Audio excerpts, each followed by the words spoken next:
UP TGT 2022 के लक्ष्य में लगे हुए सभी प्रतियोगी साथियों का इस प्रैक्टिस सेशन में जी फिर से स्वागत है। देखिए, आप लोगों को मैं बताना चाहता हूं कि आप लोगों को part 1, part 2, part 3, part 4, part 5, part 6 से जी पहले पढ़ाए जा चुके हैं। आज आप लोगों के लिए जी पार्ट 7 को लाया गया है।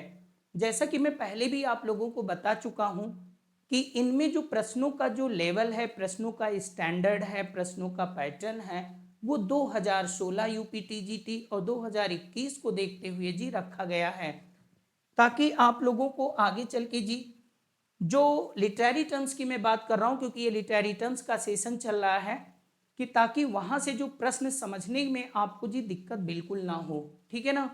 ओके। देखिए, अब आप लोगों के सामने जी पहला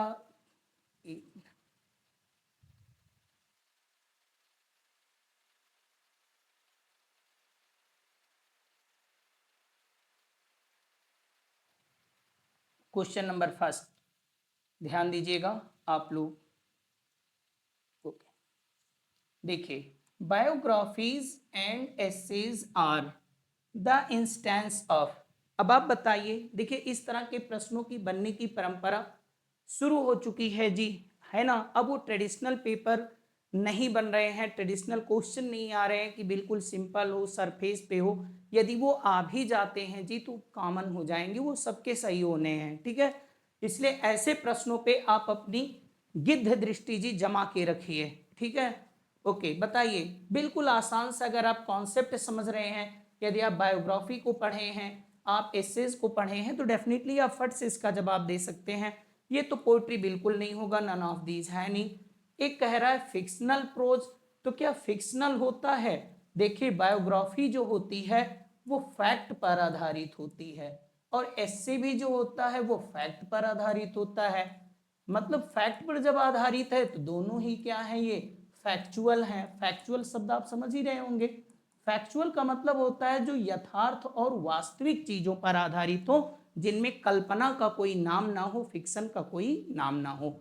और फिक्शन आप समझते ही होंगे, फिक्शन का अर्थ ही होती है जी गल्प कथा। गल्प कथा आप जानते ही होंगे, मन गढ़ंत कथा, कि जिसका वास्तविकता से कोई लेना देना नहीं होता है। आप देखिए, किसी भी प्रोग्राम में लिखा रहता है कि कोई भी कैरेक्टर और कोई भी इवेंट जो होती है वो फिक्शनल है ना? वो फिक्शनल होती है, नहीं उसका यथार्थ से कोई वास्ता नहीं होता।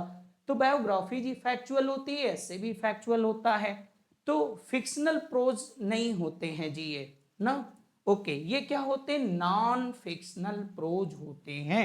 अर्थात अब आपका option B is correct.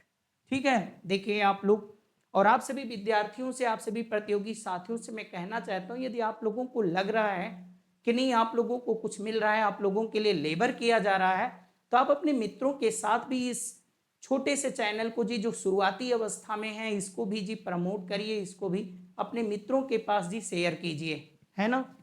Okay, मैं आप लोगों के लिए लगातार बराबर कहा हूं कि आप लोगों के लिए एग्जामिनेशन तक जी एकदम से हर एक टॉपिक पे वीडियोस आपके लिए मैं लाता रहूंगा। देखिए, मैं बार बार बता चुका हूं आप लोगों को कि ऑनलाइन प्लेटफॉर्म में मेरे लिए एक नया अनुभव है। ठीक है? बाकी तो ऑफलाइन में मैं भी एक ओल्ड फेस हूं।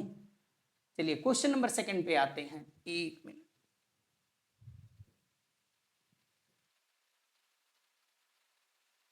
चलिए क्वेश्चन नंबर सेकंड पढ़िए फटाफट। Not louder shrieks, okay, to pitying have in or cost when husbands or when lap dogs breathe their lost। okay, कहती हैं कि जब पति और जब लैप डॉग यानी कि जो गोद में रहने वाला जो कुत्ता होता है, जब मर जाता है तो बड़ी तेजी से चीख निकलती है। ये आपको पता भी होगा, ये कहाँ से बात ली गई है, कहाँ का स्टेटमेंट है, कहाँ की लाइन है? ते लाइन है अलेक्जेंडर पोप की लाइन है जी, है ना? और the rape of the lock की लाइन है। ठीक, अब बताइए किसका उदाहरण है? Here we find example of. यहाँ पे हम लोग एग्जाम्पल देखते हैं किसका? कैडेंस का। कलेट, कलेट भी नहीं है जी, ये तो कंपेयर क्रिटिकली होता है। अलूजन जो होती है वो दृष्टांत होता है ना? जब पासिंग रिफरेंस होता है इल्यूजन तो जी पासिंग डिफरेंस होता है, कोलाइड तो कंपेयर क्रिटिकली होता है। तो ये क्या है, बेथॉस। बेथॉस क्या होता है जी, जब उत्कर्ष से अपकर्ष की ओर कोई चीज चला जाए, मतलब कोई चीज सीरियस हो और उसको तुरंत टर्न कर दिया जाए रेडिक्यूलियस एंड की तरफ, ठीक है ना। देखिए इसमें जब पति मर जाते हैं, तो जब पति मर जाते हैं फिर तुरंत उसको कह रहा है, पति जब कहा गया तो पति एक बड़ी चीज है जी, है ना, समझते होंगे। ओके, और तुरंत उसको कह दिया गया कि जब डॉग मर जाता है तो, अरे पति मर जाता है तो बात समझ में आती है, डॉग और पति का दोनों का क्या मतलब है जी। ओके, समझ में आया। तो ये क्या हो गया, इसको एक रिडिकुलियस टर्न दिया गया। तो बेथॉस आप पढ़े होंगे, तो डेफिनेटली ये आपका ऑप्शन जी क्या है, D is correct. Okay, question number third. Okay, देखिए पढ़िए, बताइए। Double rhyme scheme is also called, जो डबल राइम स्कीम होती है उसको क्या कहा जाता है, मैस्कुलिन राइम नहीं जी, न्यूट्रल राइम नहीं जी, इसको फेमिनिन राइम कहा जाता है। आप लोग पढ़े होंगे, जानते होंगे। क्वेश्चन नंबर 4 को बताइए। देखिए मैं ज़्यादा टाइम भी नहीं लूंगा, जहाँ पे एक्सप्लेन करने की ज़रूरत होगी वहाँ एक्सप्लेन किया जाएगा, नहीं तो एक प्रैक्टिस सेशन है, इसमें हम लोग थोड़ा सा, जैसा कि नाम भी रखा गया है, फास्ट रिवीजन, ठीक है ना। क्योंकि ज़्यादातर विद्यार्थी कभी कभी ये कहते हैं कुछ लोग कि नहीं चारों ऑप्शन को जी डिस्कस करिए, है ना, और कभी कभी कोई कोई कहते हैं कि नहीं डिस्कस मत करिए, सीधे आगे बढ़िए, लेकिन जहाँ जरूरी होगा उसको डिस्कस जरूर किया जाएगा। Andre Breton is associated with, Andre Breton का नाम जी किससे संबंधित है, सरियलिज्म, फ्यूचरिज्म, बताइए जल्दी। नो डाउट ये सरियलिज्म से हैं। अब बताइए एंड्री ब्रेटन कहाँ की थी जी, ये बात आप लोग कमेंट बॉक्स में लिखिएगा। जर्मन थी, फ्रेंच थी, इंग्लिश थी, स्कॉटिश थी, क्या थी। क्वेश्चन नंबर 5, ये जी अपीयर्ड क्वेश्चन है, ये आया हुआ क्वेश्चन है आप लोगों का, इसको मैं वेरी वेरी इंपॉर्टेंट कहूंगा। वेरी वेरी इंपॉर्टेंट क्यों कहा जा सकता है जी, क्यों, क्योंकि ये प्रश्न बन चुके हैं, ठीक है। और जो प्रश्न बन चुके होते हैं, कभी कभी ये परंपराएं भी होती हैं, उनको रिपीट करने की परंपरा होती है, इसलिए वो रिपीट हो ही जाते हैं। इस आधार पर उनको कहा जा रहा है। जुडॉस किस क्या होता है जी, ओके, क्या ट्रू लव होता है, लस्टी किस, लस्टी का मतलब आप काम जानते ही होंगे, ओके, और वर्चुअस किस होता है, नहीं जी ये फॉल्स लव होता है, ठीक है ना। है तो ये किस, लेकिन दिखा किसको रहा है, लव, ठीक है ना। ओके, अब आप समझ ही रहे होंगे, ऐसे ही शब्दों को आप समझ ही रहिए। चलिए आप लोगों को मैं बता रहा हूँ, ये भी मैं पढ़ा चुका हूँ। आप लव चाइल्ड को बताइएगा क्या होता है, और आप ब्रेन चाइल्ड को भी बताइएगा, ये दोनों कैसे बच्चे हैं जी, बताइएगा। आप लोग कमेंट बॉक्स में जरूर लिखिएगा। ये सब इडियम्स को भी आप लोग ध्यान में रखिए जी, हर तरह से चारों तरफ से घेरने का मतलब चारों तरफ से घेरना। लैंग्वेज, लिटरेचर, मैं आप लोगों के लिए जब ये सेशन जी खत्म हो जाएगा, मैंने आप लोगों को कहा है कि पार्ट 1 पार्ट 2, अब पार्ट 7 के बाद आपको पार्ट 8 पार्ट 9 पार्ट 10 दिए जाएंगे, उसके बाद इसे क्लोज किया जाएगा। उसके बाद शेक्सपियर, मिल्टन, वर्ड्सवर्थ जो भी हैं, है ना, ग्रामर, सब कुछ शुरू किया जाएगा। और आप लोगों को यूट्यूब पर जी मैं एग्ज़ाम के डेट तक पढ़ाता रहूँगा, इसीलिए मैं आप लोगों से कह भी रहा हूँ कि आप लोग चैनल को सब्सक्राइब करके रखिए और अपने मित्रों के साथ जी शेयर भी करके रखिए, ठीक है। ज़्यादा बात बताने की ज़रूरत नहीं है, बाकी आप लोग खुद ही समझ रहे होंगे। कहते हैं मिल्टन क्रिटिसाइज कॉन्सेप्ट ऑफ, अच्छा क्वेश्चन है जी, ट्रैगी कॉमेडी इन हिज। अभी मैं आपसे केवल ये ट्रैगी कॉमेडी के बारे में पूछ लूँ तो ट्रैगी कॉमेडी घिसा पीटा चीज़ है जी, ठीक है ना। ओके, वो आप पढ़े ही होंगे या आप नहीं पढ़े होंगे, जनरली सभी लोग जानते हैं। मैं कॉमन क्वेश्चन भी पढ़ाऊंगा, लेकिन जब मैं क्वेश्चनों की संख्या ज़्यादा रखूंगा, उसको एक्चुअली फास्ट ही काम किया जाएगा। लेकिन यहाँ पे थोड़ा से क्वेश्चन को घुमाने की कोशिश किया जा रहा है, क्वेश्चन जिस तरह बन रहे हैं उसी पैटर्न पे क्वेश्चन को बनाने की कोशिश की जा रही है। Milton criticise concept of tragicomedy in his, tragicomedy आप जानते भी होंगे जिसमें कॉमिक एलिमेंट भी होता है, बताते चलते हैं। देखिए जी थोड़ा सा हमें भी दिक्कत होती है, क्योंकि हम सोचते हैं tragic and tragic, comic comic comic element होते हैं और ट्रेजिक एलिमेंट, दोनों का उसमें फ्यूजन होता है, ब्लेंड होता है ना। ओके, अर्थात उसकी जो पटकथा होती है वो शुरू होती है जी थोड़ी सी ट्रेजिक माहौल में चलती है, लेकिन अंत में फाइनली उसका एक कॉमिक एंड दिखा दिया जाता है, तो उसको हम लोग ट्रैगी कॉमेडी कहते हैं। उसमें दोनों तत्वों का समावेश होता है। तो मिल्टन ने जो क्रिटिसाइज किया कॉन्सेप्ट ऑफ ट्रैगी कॉमेडी को, वो किसमें किया है जी? प्रीफेस टू सैमसन एगोनिस्ट में, किन प्रीफेस टू लिरिकल बैलेड में, किन एरियोपैजिटिका में, कि पैराडाइज रिगेंड में किया। ओके, तो डेफिनेटली ये किस में किया जी? सैमसन एगोनिस्ट में। सैमसन एगोनिस्ट क्या है जी? एक वर्स प्ले है। ये सब बात आप लोगों को पता होनी चाहिए। यही सारी चीजें जब मैं आप लोगों को ऑफलाइन क्लास में पढ़ाता हूँ तो हर बात बताता चला जाता हूँ। अगर एक बार बताया हूँ, जितनी बार आता है उतनी बार बताता हूँ, तभी वो चीज़ें आपके माइंड में जी सेट हो जाती हैं, ठीक है ना। लेकिन यहाँ वो चीज़ संभव नहीं है। वस प्ले है और कब आया था जी? 1671 में आया था। ओके, आगे इन ये तो हो गया आपका। Okay, in preface to lyrical ballad आप समझ ही रहे होंगे, एरियोपैजिट का भी आप समझ रहे होंगे, 1644 में आया था ये, है ना। और पैराडाइज रिगेंड भी आप जान ही रहे होंगे, ये भी जी 17 ओके ये आया था।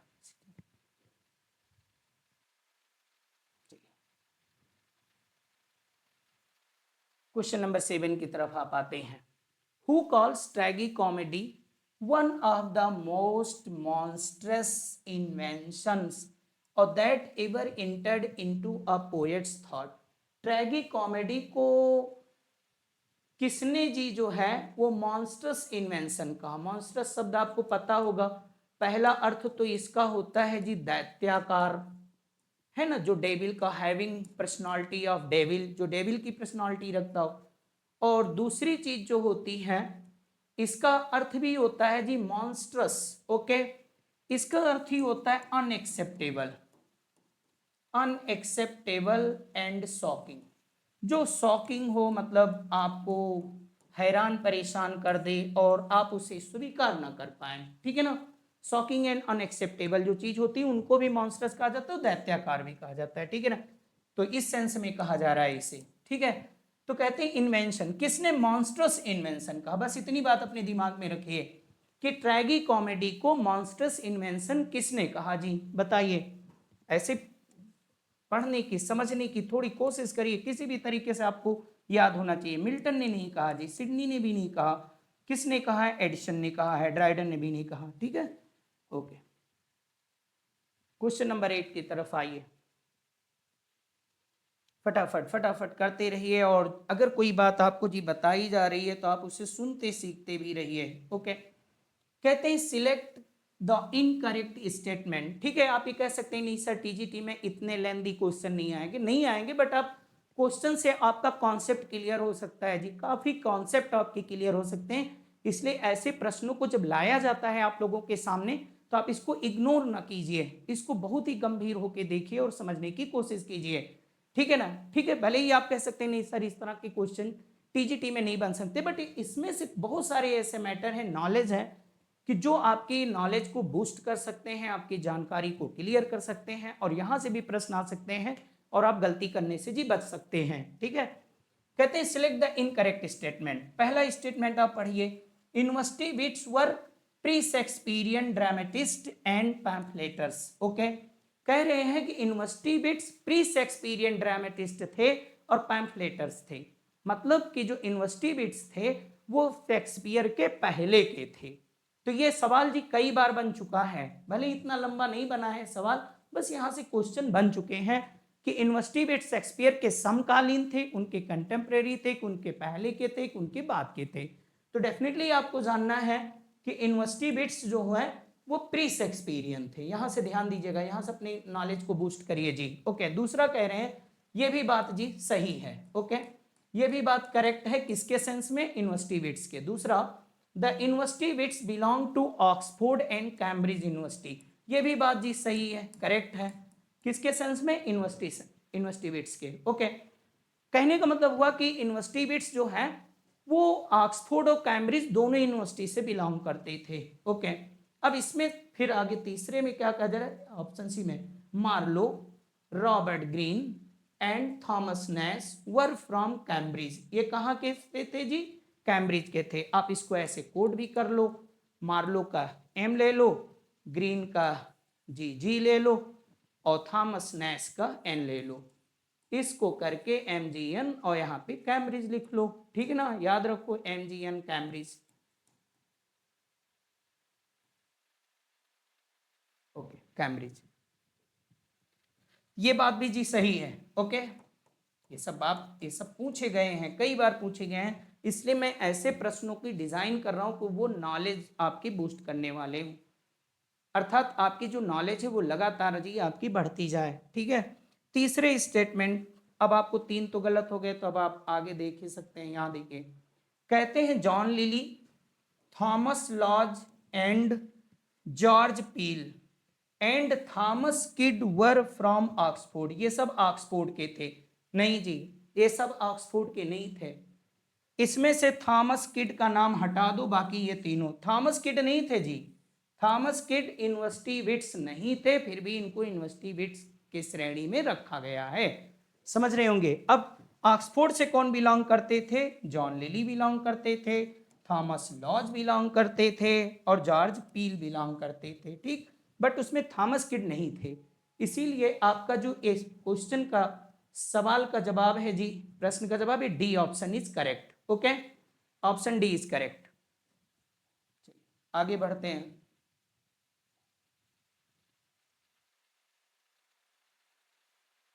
कल क्लास ओवर होने के बाद कुछ विद्यार्थी ये बात कह रहे थे कि सर काफी टाइम लग जाता है। टाइम लग जाता है, लगने दो, टाइम लगने से कुछ भी नहीं होता है ना। अब जैसे आप लोगों को जब मैंने पढ़ाया ये चीजें, कम से कम यूनिवर्सिटी बिट्स का मैटर तो क्लियर हो गया कि कौन कैम्ब्रिज का था, कौन ऑक्सफोर्ड का था, वो प्री शेक्सपियरियन थे, कंटेम्प्रेरी शेक्सपियरियन थे। तो ये सब बातें पूछी जाती हैं, चाहे TGT का एग्जाम हो, PGT का हो, LT ग्रेड का हो, है ना, GIC लेक्चर को हो, या आपका PhD एंट्रेंस हो, नेट का हो, JR, सब में पूछे जाते हैं जी। ओके, चलिए आगे। Question number 9, poets feeling towards the subject of a poem is.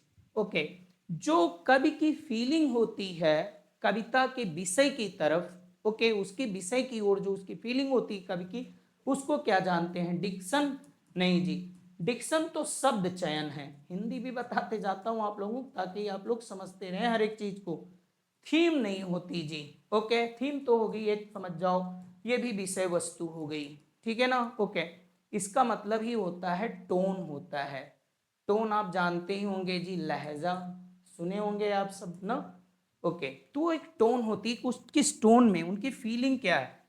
Tone का संबंध जी फीलिंग से है। ओके, जैसे तुम मुझसे बोल दो कि सर ऐसे नहीं, ऐसे पढ़ाओ, ऐसे नहीं आप सही पढ़ाते, तो मुझे थोड़ा सा बुरा लगेगा, क्योंकि आप एक कमांडिंग टोन में बोल रहे हैं। किस टोन में बोल रहे हैं? कमांडिंग टोन में। और जब आप उसमें प्लीज लगा दिए, नहीं सर ऐसा पढ़ा दीजिए, ऐसा कर दीजिए, तो एक रिक्वेस्टिंग टोन हो गया, ठीक है।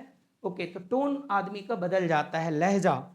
बात क्या कहता है? बात का प्रभाव नहीं होता है, बात में जो छिपा हुआ लहजा होता है वो व्यक्ति के दिल और दिमाग पर जी असर डालता है। इसलिए हमेशा अपने टोन पे भी ध्यान दे के रखना चाहिए लोगों को। चलिए, अब यहाँ पे आपको मैं कोई नैतिक शिक्षा नहीं सिखा रहा जी, एक अपना विजन क्लियर कर रहा हूं, जो कॉन्सेप्ट है। आगे ध्यान देते हैं आप। कहते हैं blank verse is used for. अब ब्लैंक वर्स यूज किया जाता है, अब आप ही बताइए ब्लैंक वर्स कहाँ यूज किया जाता है, किस तरह यूज किया जाता है, इससे रिलेटेड। अब देखिए, फिर वही बातें यहाँ पे भी आ गई। कह रहे हो सर इतने सब बड़े क्वेश्चन हैं, ये सब नहीं आते, इस तरीके के क्वेश्चन तो बने ही नहीं है। अरे नहीं बने हैं, बनेंगे, और नहीं बनेंगे अगर, तो इसमें भी जो है वो आपका नॉलेज बूस्ट हो रहा है, आप समझ जा रहे हो ब्लैंक वर्स के बारे में, आपका जो विजन है वो क्लियर हो जाएगा, चाहे जहां पे सवाल पूछे जाएंगे। फिर कह रहे हैं unrhymed verse consisting of no metre. Okay, कि कोई मीटर नहीं होता। देखिए ब्लैंक वर्स को आप पहले जानो, ब्लैंक वर्स, ठीक है। अब कह रहा है नो मीटर, अरे भाई मीटर तो ब्लैंक वर्स में होता है, राइट, केवल उसमें राइम नहीं होती है, ओके, लेकिन मीटर होता है। तो ये बात तो जी गलत है इसके सेंस में, ब्लैंक वर्स के, ठीक है। ये फिर कह रहे हैं rhymed verse consisting of no metre, कि राइम्ड होती है, राइम्ड वर्स होती है कंसिस्टिंग ऑफ नो मीटर, लेकिन कोई मीटर नहीं होता है। नहीं जी, ये बात आपकी गलत है। ओके, कहते हैं अनराइम्ड वर्स, अनराइम्ड होता है यानी राइमिंग नहीं होती है। Okay, consisting of iambic pentameter, लेकिन आयम्बिक पेंटामीटर होता है, राइट।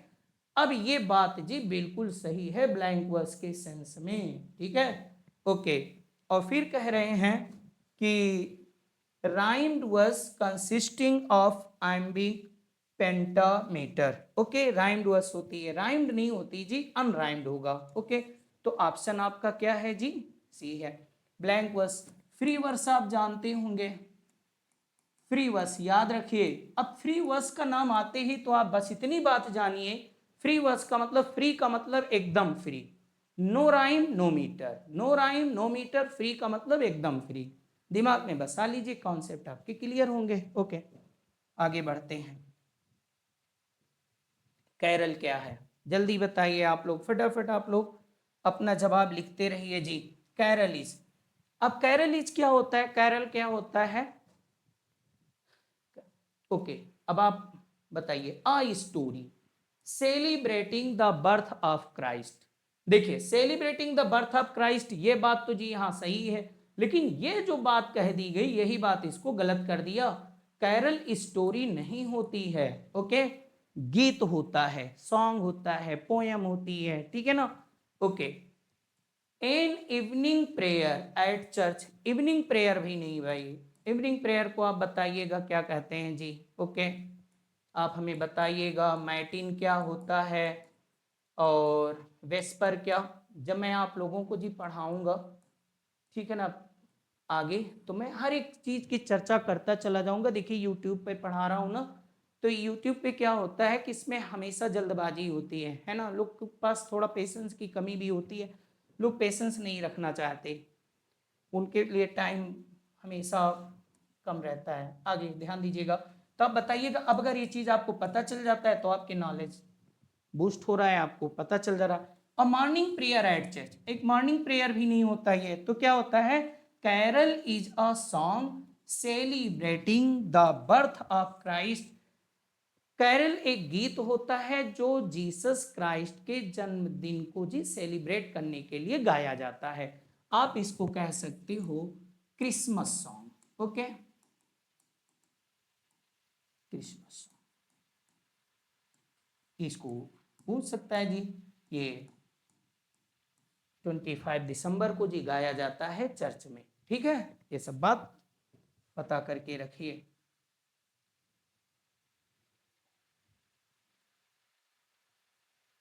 देखिए, जो सच्चे योद्धा होते हैं वो युद्ध भूमि में जी अनावश्यक रूप से दुस्साहस नहीं दिखाते, ठीक है ना, वे हमेशा चौकन्ने रहते हैं।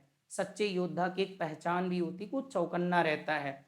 आप भी बिल्कुल चौकन्ने रहिए, ये ना सोचिए कि प्रश्न तो घिसा पिटा है, ये इंपॉर्टेंट है, इस तरह नहीं इस तरह आएगा, बिल्कुल किस तरह से पैटर्न है, हर चीज को समझना है, हर चीज को जानना है और अपनी सफलता। अब देखिए, ये प्रश्न मैं आपके लिए इसीलिए लेकर आया हूँ, ठीक है, इस तरह नहीं बने हैं, ये सब नेट में बन सकते हैं, नेट में पीएचडी एंट्रेंस में बड़े एग्जाम में आप कह सकते हो, ठीक है, चलो आपकी बात सही है, लेकिन यहाँ से आपका नॉलेज बूस्ट होगा कि नहीं होगा, हमें बताइए आप। ओके, आप लोग बताइए, जब आप इस पे अपना विजन क्लियर करोगे तो इसको शॉर्ट फॉर्म में पूछा जाएगा, बट पूछा जाता है, ठीक है, आप देख के रखिए।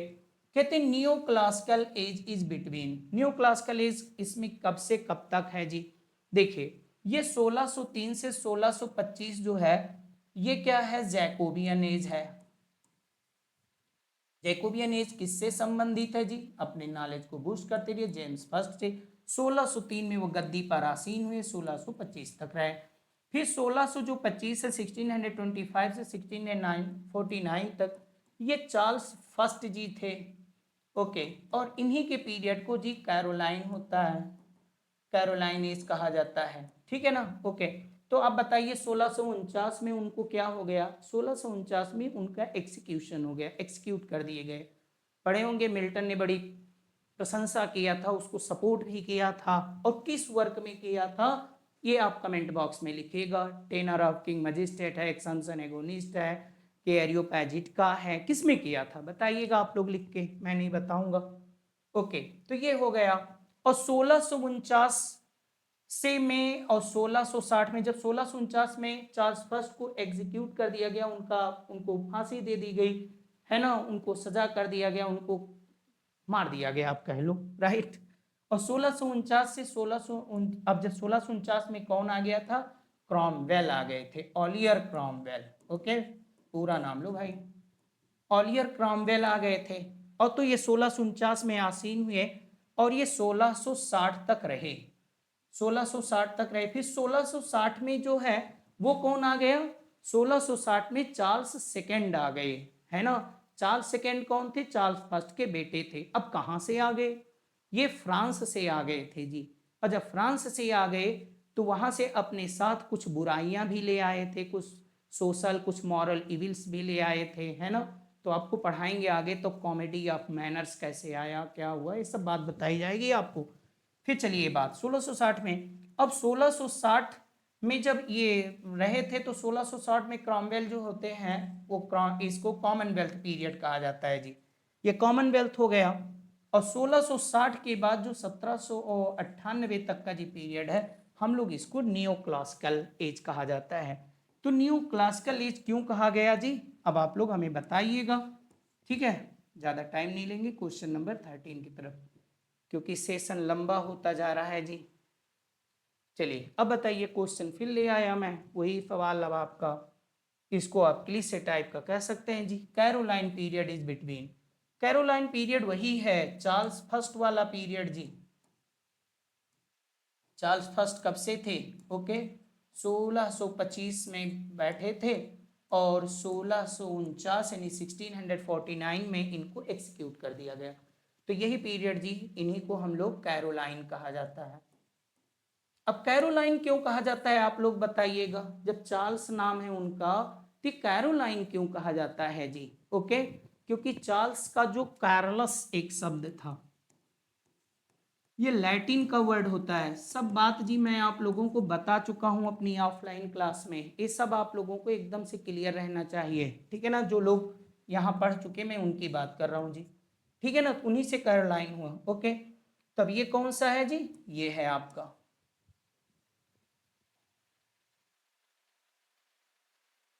मेरी आधी एनर्जी तो इसको सेट करने में जी लग जाती है, ठीक है ना। नया हूँ, धीरे धीरे सज जाऊंगा, आप लोग उसको इग्नोर करिएगा, हो सकता है 10-5 मिनट इससे भी आपका स्लो चलता हो, क्योंकि मैं इसको अभी ऑपरेट नहीं कर सकता, बहुत एक्सपर्ट नहीं हूँ, थोड़ा नॉन टेक्निकल पर्सन टाइप का व्यक्ति हूँ, तो आप समझ जाइएगा। बाकी ये कोई रॉकेट साइंस नहीं है कि बहुत बड़ी रॉकेट साइंस है, धीरे धीरे महीने 2 महीने 3 में हम भी साथ जाएंगे। रॉकेट साइंस बताइएगा जी क्या होता है आप लोग, कि what is the mean of the rocket science, ये भी पूछा गया है कई बार, ओके। इस इडियम्स का क्या मतलब हुआ, चलिए आते हैं। Is a complex of males who have a desire to possess the mother sexually, बताइए आप लोग पढ़े होंगे इसको, ओके। मतलब कि जब कोई पुत्र अपनी माँ की तरफ जी सेक्सुअली अट्रैक्ट रहता है ना, उसके प्रति भी उसके अंदर सेक्सुअल डिजायर होती है, अपनी मदर से बहुत अतिशय लगाव रखता है, तो उस कॉम्प्लेक्स को क्या कहा जाता है, कॉम्प्लेक्स आप समझ ही रहे होगे। चलो बताते हैं, पहले कॉम्प्लेक्स को समझो अच्छे से। कॉम्प्लेक्स का मतलब होती है मनोवृत्ति, मनोवृत्ति होती है सोच, ठीक है ना, सोच विचार जो मन की होती है कॉम्प्लेक्स। बाकी कॉम्प्लेक्स का मतलब तो मिश्रण भी होता है जी, दूसरा अर्थ इसका, तीसरा अर्थ तो एक बड़ा भवन भी होता है, एक बड़ा इमारत भी होती है, जिसमें कई दुकानें कई चीजें आपस में संलग्न होती मिली होती हैं, ठीक है। हमें कॉम्प्लेक्स हटाइए, अब यहाँ पे बात करते हैं, ओके। तो बताइए इसमें क्या होता है, ओके। और ये सन्स एंड लवर्स में आ भी चुका है, आप लोग पढ़े भी होंगे, वेरी इजी क्वेश्चन, केवल पूछने का तरीका अलग था। ये ऑडिपस है, इसको समझ जाओ। बेस्टियलिटी क्या है ना, ओके, सेक्सुअल डिजायर टुवर्ड्स किसके प्रति जी, एनिमल, है ना। जब जानवरों के जो लोअर जो एनिमल है उनके प्रति जब उनके साथ सेक्सुअल डिजायर की इच्छा होती है तो उसको बेस्टियलिटी कहा जाता है। नेक्रो, नेक्रो का मतलब जब भी नेक्रो आएगा, इसको बात आप जान को रखना है, नेक्रो जब भी आएगा तो लाश को करेगा, लाश बोले तो जी डेड बॉडी, डेड बॉडी बोले तो कॉप्स, ठीक है ना, इस सब पे मैं पढ़ाऊंगा, ओके। तो जो लाश के प्रति सेक्सुअल डिजायर होती है, डेड बॉडी की तरफ सेक्सुअल अट्रैक्शन होता है ना, कामुकता की भावना होती है, उसको नेक्रोफीलिया कहा जाता है। और मैस्किज्म क्या होता है? मैस्किज्म क्या होता है?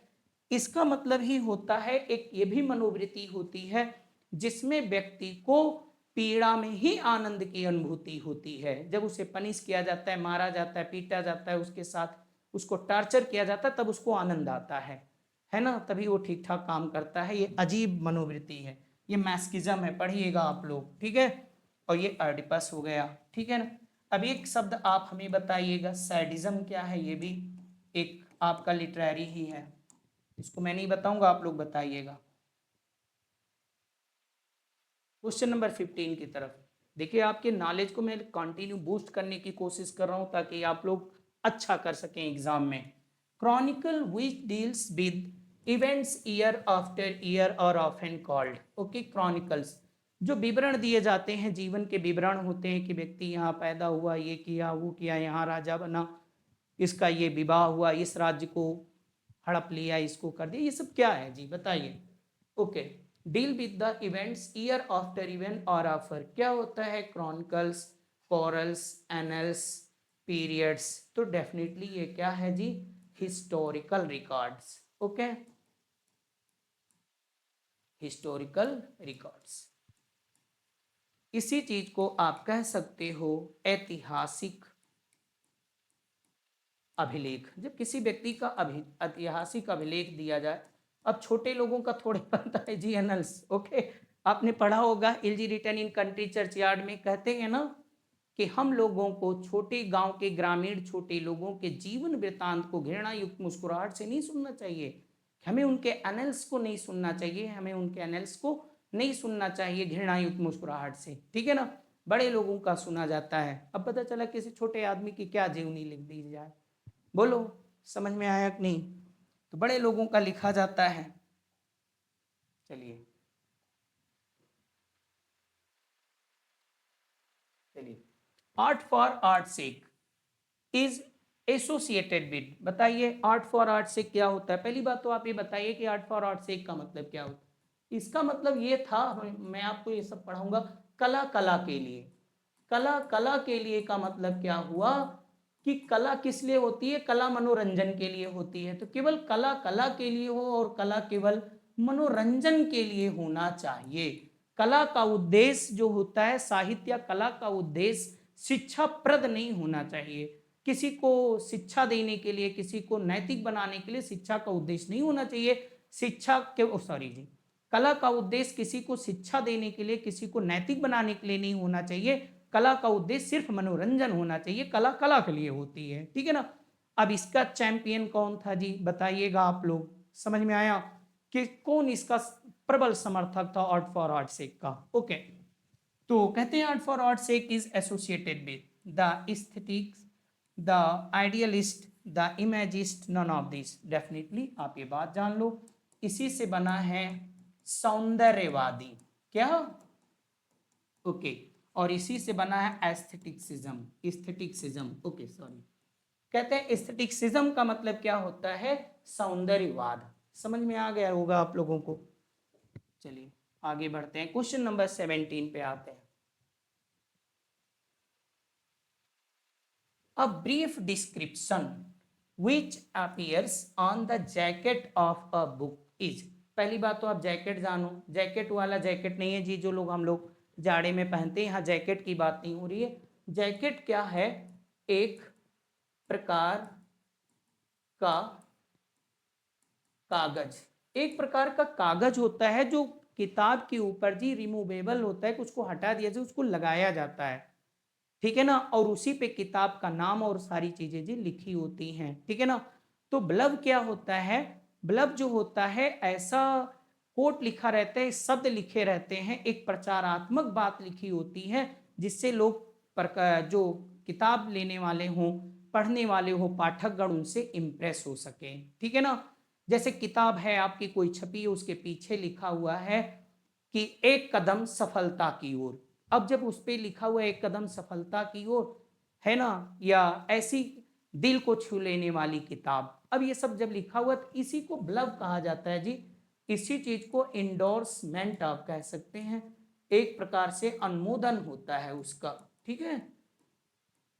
जैसे कोई किताब है जी, अब किताब के पीछे जब कुछ लिखा होता है, जो लिखा जाता है, और ब्लब कौन लिखता है, या तो पब्लिशर लिखता है, या तो लेखक लिखता है, जो राइटर होता है वो लिखे रहता है, या तो पब्लिशर लिखता है, या किसी और से भी वो लिखा सकता है, इससे कोई बाध्यता नहीं है। लेकिन मतलब आप जान गए कि किताब के पीछे जो इंडोर्समेंट लिखी होती हैं, जो प्रचारात्मक बातें किताब के बारे में लिखी होती हैं, वही जी ब्लब होता है, समझ गए होंगे।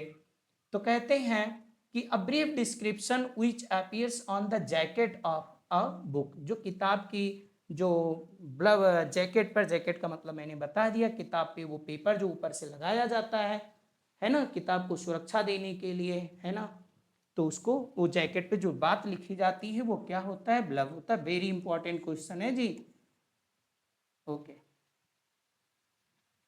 18 question number 18, what is the main function of tragedy, tragedy का मेन फंक्शन क्या है, टीयर्स है, कैथासिस है, ह्यूमनिज्म है, नन ऑफ दिस, तो आप जानते होंगे कैथासिस है, इसको बताना नहीं है, टाइम ज्यादा नहीं लेंगे, आगे बढ़ेंगे। Question number 19, it makes fun of another's work, ये दूसरे लिटरेरी कार्यों का जी फन बनाता है, उपहास कर देता है, क्या कर देता है, समझते रहिए, समझा रहे हैं आपको, उपहास कर देता है। और it imitates some aspects of writer's style, ये दूसरे के लिटरेरी जो वर्क होते हैं उनका उपहास कर देता है, और ये दूसरे के लिटरेरी वर्क को इमिटेट भी करता है, ठीक है ना। तो इसमें भी क्या होता है, इट इज फेबल नहीं जी, ये तो मॉरल टीचिंग स्टोरी होती है, जो जानवर करेक्टर होते हैं, एनिमल करेक्टर वाली, वो बात आप समझ, पैरेबल भी एक प्रकार की मॉरल टीचिंग स्टोरी होगी, बाइबल में आती है। ओके सब आप ध्यान देते रहो। और पैरोडी हो गई, यही है जी। तो पैरोडी में दो बातें होती हैं, याद रखिएगा, एक एक चीज को हल्के में ना पढ़िएगा कोई चीज, यही बातें जी, इसी तरह की बातें जब मैं 2016 की तैयारी करा रहा था तभी मैंने सभी विद्यार्थियों को भी बताई थी, और 2021 की जब तैयारी करा था तभी बताई थी। जिन विद्यार्थियों ने गंभीर होकर बातों को सुना था और उस पर अमल किया था, उसको फॉलो किया था जी, फॉलो क्या करना है कोई मैं ही नहीं जानता, आप लोग भी जानते होंगे कि हर एक तथ्य को बहुत गंभीरता से समझना होता है। देखिए पैरोडी में इमिटेशन भी होता है, अनुकरण भी होता है, लेकिन अनुकरण करने के पीछे एक दूसरे के साहित्यिक वर्क का जी उपहास किया जाता है, उसको हल्का दिखाया जाता है, ठीक है ना, उसको मेक फन, देखो कहा तो रहा है ये, तो ये पैरोडी हो गई। आगे बढ़ते हैं, क्वेश्चन नंबर 20,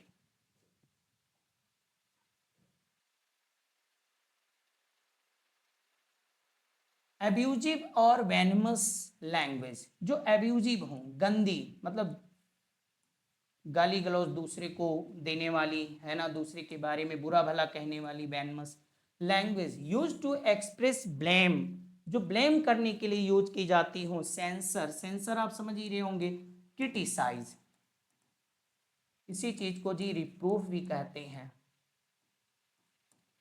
कंडेम भी कहते हैं। Okay, are bitter deep seated ill will, okay, ऐसी लैंग्वेज, ऐसी भाषा जो दूसरों की नितांत बुराई करने के लिए, दूसरों के बारे में जो इल विल व्यक्त करने के लिए प्रयोग किया जाता है, उस भाषा को हम लोग क्या कहते हैं। देखिए पैंजरिक तो हो गया प्रशस्तिपूर्ण, मतलब ये तो जी प्रेज करती है, इसमें प्रेज होता है, और इनवेक्टिव ही ये आपका ऑप्शन सही है। और सैक्रिलिजियस क्या है जी, ये तो प्रोफेन हो गया आपका, ब्लास्फेमी होती है इसमें, जब आप किसी ईश्वर के बारे में, धार्मिक ग्रंथों के बारे में, है ना, या धार्मिक आस्था के बारे में कोई बुरी बातें कह देते हैं जिससे लोगों की जो श्रद्धा होती है वो आहत होती है, तो ऐसी भाषा जो होती ये सैक्रिलिजियस होती है ना। कभी भी आपको सैक्रिलिजियस स्टेटमेंट नहीं देना चाहिए किसी भी रिलीजन, किसी भी ईश्वर, किसी के भी बारे में, किसी भी धार्मिक पुस्तक के बारे में, ठीक है। ओके तो ये ऑप्शन सी इज करेक्ट। चलिए आज का जी सेशन यहीं पे समाप्त होता है। एक बार आप लोगों से फिर कहा जा रहा है कि आप लोग जो हैं वो चैनल को जी सब्सक्राइब कर लें। नेक्स्ट वीडियो में मेरी आपसे फिर से मुलाकात होगी, तब तक के लिए आप सभी प्रतियोगी साथियों को जी नमस्कार।